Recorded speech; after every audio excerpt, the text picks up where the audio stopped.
여러분 안녕하세요. 이번 시간에는 시계값을 도형에 활용하는 방법에 대해 문제를 풀면서 알아보도록 하겠습니다.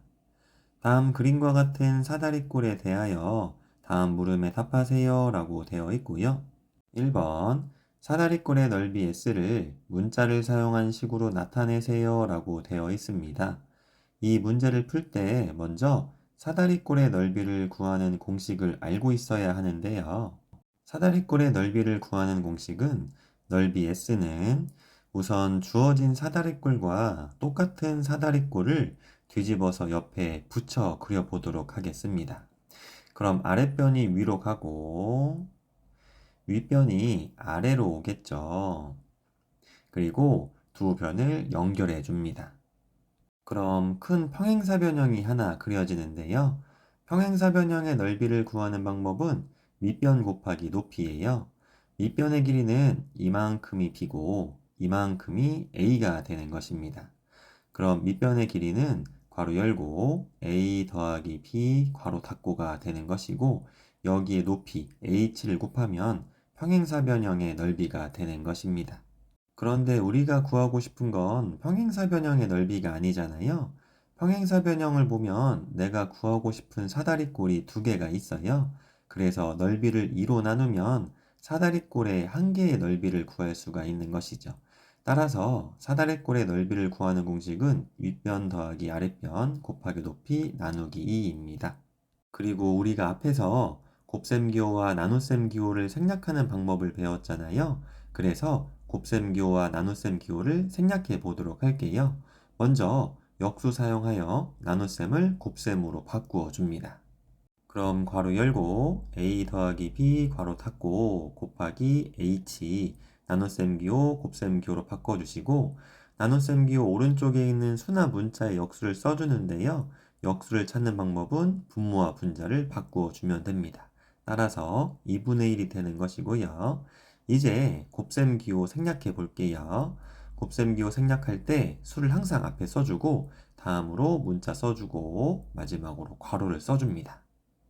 그런데 여러분들이 문제집을 풀면서 이런 모양을 볼 수 있을 거예요. 2분의 1 괄호 열고 a 더하기 b 괄호 닫고 h 앞에 식은 문자가 괄호 앞에 있고 뒤에 식은 문자가 괄호 뒤에 있습니다.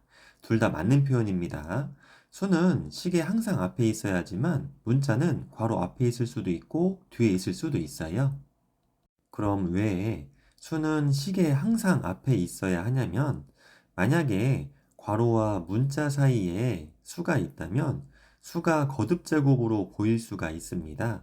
또는 곱해지는 수가 음수일 경우에 곱셈 기호를 생략하면 곱셈이 아니라 뺄셈으로 착각할 수도 있어요. 그래서 곱셈 기호를 생략할 때 수를 항상 앞에 써주는 것이고 문자를 괄호 뒤에 써줄 때도 조심해 주어야 할 것이 있는데요. 곱해지는 문자가 음수일 경우에 곱셈 기호를 생략하면 뺄셈으로 착각할 수 있겠죠. 그래서 이럴 경우에는 음수 부호를 앞에 써주고 문자를 괄호 뒤에 써주는 것입니다. 이것이 헷갈리는 경우에는 처음부터 문자를 앞에 쓰고 괄호를 뒤에 쓰면 헷갈리지 않겠죠. 그래서 곱셈 기호를 생략할 때 수는 반드시 시계 앞에 써주고 문자는 괄호 앞에 쓰거나 뒤에 써도 괜찮습니다. 2번, 이제 만든 식에 수를 대입해 주도록 하겠습니다. 수를 대입할 때에는 생략된 곱셈 기호를 다시 써주는 것입니다.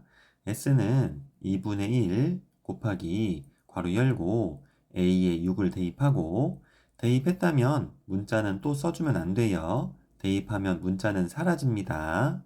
더하기 B에 9를 대입하고 괄호 닫고 곱하기 H에 4를 대입한 다음 계산 순서는 괄호를 먼저 계산해 주는 거예요. 괄호부터 계산하면 2분의 1 곱하기 15 곱하기 4로 분모 2와 자연수 4는 2로 약분 가능하죠. 분모 2로 나누면 1, 4를 2로 나누면 2로 따라서 정답은 1 곱하기 15 곱하기 2는 32 정답이 되는 것입니다. 감사합니다.